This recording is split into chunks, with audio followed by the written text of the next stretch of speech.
Friends, आपका स्वागत है मेरे यूट्यूब चैनल पे। आज हम जिस मूवी की बात करेंगे उसका टाइटल है अ मोमेंट टू रिमेंबर।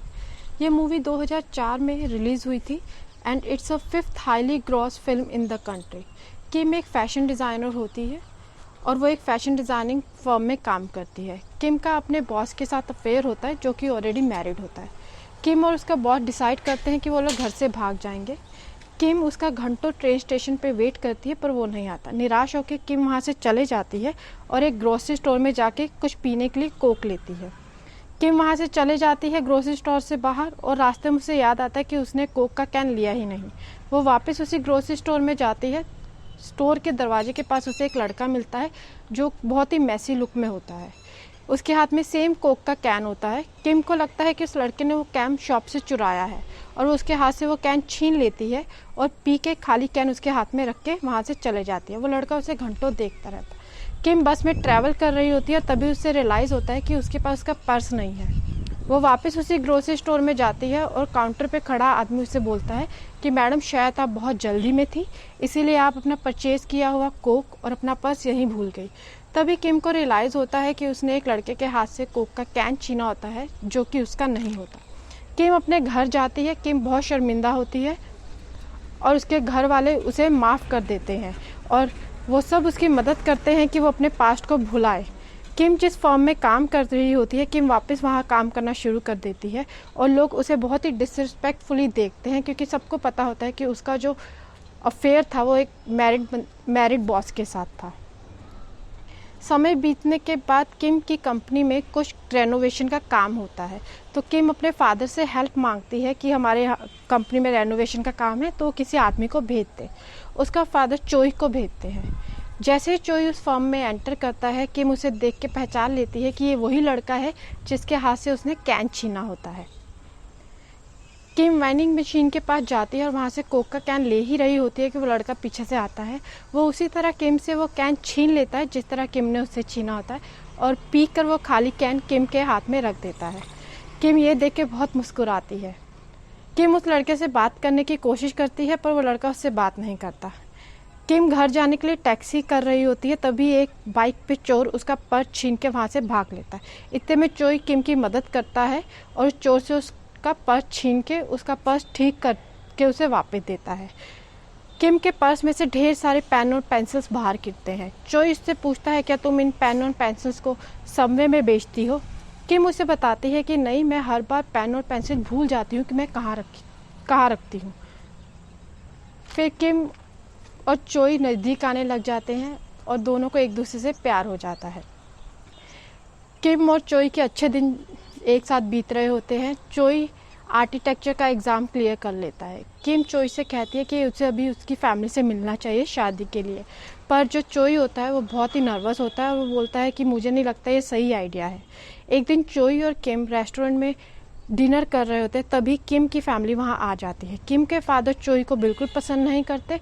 उनको लगता है कि चोई एक केयरलेस आदमी है। किम रेस्ट रूम जाती है और वहाँ बेहोश हो जाती है और चोई उसे उठा के हॉस्पिटल जाता है। ये देखने के बाद किम के फादर को रियलाइज़ होता है कि चोई उनके लिए, उसकी बेटी के लिए सही इंसान है और दोनों की शादी हो जाती है। दोनों बहुत ही खुशी से एक साथ रहते हैं। चोई और उसकी मदर के बीच में कुछ प्रॉब्लम चल रही होती है जिसे किम सॉल्व करती है काफ़ी, जिसमें किम को बहुत ही मुसीबतों का सामना करना पड़ता है। किम अपनी लाइफ में बहुत खुश होती है, लेकिन वो रोज़मर्रा की ज़िंदगी में छोटे छोटे काम भूल जाती है। जैसे वो गैस लगा के कई बार भूल जाती है, जिसके कारण घर में कई बार आग लगने के चांसेस होते हैं। किम एक दिन डिसाइड करती है कि वो किसी डॉक्टर से अपनी इस प्रॉब्लम के बारे में कंसर्न करेगी। वो डॉक्टर के पास जाती है तो डॉक्टर उसका एग्जामिन करने के बाद उसे बताता है कि उसे अल्जाइमर की प्रॉब्लम है और उसका अल्जाइमर फाइनल स्टेज पे है। वो किम को आगाह करता है कि बहुत ही जल्दी तुम अपनी सारी जो भी मेमोरीज है वो सब आप भूल जाओगी। किम डिसाइड करती है कि वो इस बात को किसी से नहीं कहेगी, स्पेशली वो चोई को कुछ नहीं बताएगी और वो चोई के साथ बहुत अच्छा टाइम स्पेंड कर रही होती है। एक दिन किम ऑफिस से आ रही होती है और वो अचानक से बेहोश हो जाती है। एक पुलिस वाला उसकी मदद करता है और किम अपने एक्स लवर को कॉल करती है।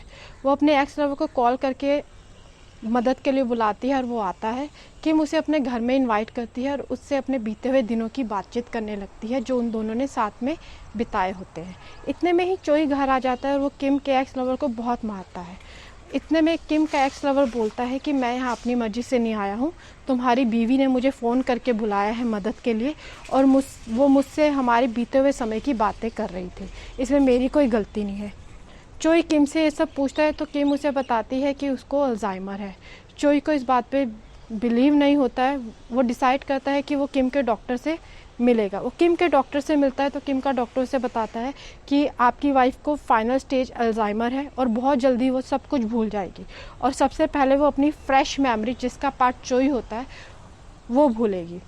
इतने में चोई डॉक्टर भड़कता है और वो बोलता है कि तुम एक अच्छे डॉक्टर नहीं हो क्योंकि तुम्हारे पास मेरी बीवी का कोई इलाज नहीं है। इतने में डॉक्टर बोलता है अगर मेरे पास इलाज होता तो मैं मेरी बीवी को भी ठीक कर लेता।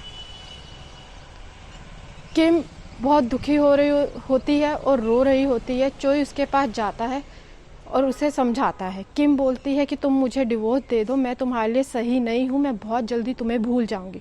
चोई से बोलता है मैं तुम्हें भूलने नहीं दूँगा, तुम्हारी मेमोरी सारी लॉस हो जाएगी तो क्या हुआ, तुम्हारे लिए मैं सारी मूवमेंट हमारी याद रखूँगा, तुम्हारी मेमोरी मैं बनूँगा। किम अपनी जॉब छोड़ देती है और पूरा दिन घर पे रहती है। चोई पूरी कोशिश करता है with the help of notes कि किम को सब याद रहे। एक दिन चोई के घर पे किम की फैमिली डिनर के लिए आती है और किम रेस्टरूम से बाहर आती है बिना पजामे के। ये देख के सारी फैमिली बहुत शॉक होती है और चोई फिर उसकी फैमिली को बताता है कि किम इस तरह मानसिक प्रॉब्लम से जूझ रही है। किम की फैमिली चोई को समझाती है कि तुम किम को छोड़ दो, अभी तुम जवान हो, अपनी ज़िंदगी नए सिरे से शुरू कर सकते हो। पर चोई उनकी बिल्कुल नहीं सुनता और उनको मना कर देता है। एक दिन चोई ऑफिस गया होता है और किम चोई का सामान छेड़ रही होती है। तभी उन्हें अपने पास्ट के स्वीट डेज़ की कुछ मेमोरीज मिलती है और किम को सब याद आता है कि कैसे वो और चोई मिले थे और कितना अच्छा टाइम दोनों ने स्पेंड किया है। और किम को वो भी याद आता है कि कैसे चोई से मैरिज होने के बाद भी उसने इस बीमारी के कारण अपने एक्स लवर को अपने घर में बुला लिया। किम बहुत दुखी होती है और वो फाइनली डिसाइड करती है कि वो चोई को छोड़ देगी। किम एक इमोशनल लेटर लिख देती है चोई के नाम और घर से चले जाती है। चोई ऑफिस से आके वो लेटर पढ़ता है। उस लेटर में लिखा होता है कि तुम मुझे भूल जाओ, मुझे डिवोर्स दे दो और तुम अपनी ज़िंदगी नए सिरे से शुरू करो एक नए जीवन साथी के साथ। चोई डिसाइड करता है कि वो किम को ढूंढेगा और उसको सब याद दिलाएगा, पर उसे किम कहीं नहीं मिलती। एक दिन चोई के घर पे डिवोर्स लेटर आते हैं जिसमें किम ने साइन किए होते हैं। फिर चोई किम के पेरेंट्स से बात करता है और किसी ना किसी तरह वो किम का पता लगा लेता है। किम एक स्पेशल हॉस्पिटल में होती है। चोई उसके पास जाता है पर किम उसे पहचानती नहीं। किम उसे बोलती है मैंने आपको शायद कहीं देखा है। चोई ये सुन के बहुत दुखी होता है पर उसने चश्मा पहना होता है ताकि किम उसके आंसू ना देख सके। चोई हॉस्पिटल अथॉरिटी से बात करता है और किम को अपने साथ ले जाता है। वो किम को उसी ग्रोसरी स्टोर में ले जाता है जहाँ वो पहली बार मिले होते हैं। वहाँ किम और चोई की पूरी फैमिली होती है। जैसे ही किम ग्रोसरी स्टोर में जाती है वो चोई से पूछती है क्या ये जन्नत है। चोई से बोलता है हाँ ये जन्नत है।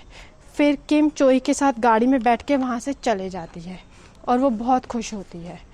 ऐसा लगता है एंड में जैसे किम को कुछ बीती हुई बातें याद आने लगती है। वो चोई को बोलती है आई लव यू और यहीं पे हमारी स्टोरी ख़त्म होती है। इस मूवी में अ मोमेंट टू रिमेंबर में किम का किरदार निभाया है सुन जिन जिन ने और चोई का किरदार निभाया है जुंग वो सुंग ने। दोस्तों अगर आपको मेरी ये स्टोरी अच्छी लगी हो और ये चैनल आपको अच्छा लगे तो प्लीज़ लाइक और सब्सक्राइब ज़रूर कीजिए। और अगर आप चाहते हैं कि मैं फ्यूचर में कोई नई स्टोरीज़ आपको बताऊं, कुछ नई वर्ल्ड सिनेमा के बारे में बातें बताऊं, तो प्लीज़ नीचे कमेंट में मेंशन कीजिए कि कौन सी मूवी का आप हिंदी एक्सप्लेनेशन चाहते हैं। मेरे YouTube चैनल को देखने के लिए बहुत धन्यवाद। Thank you.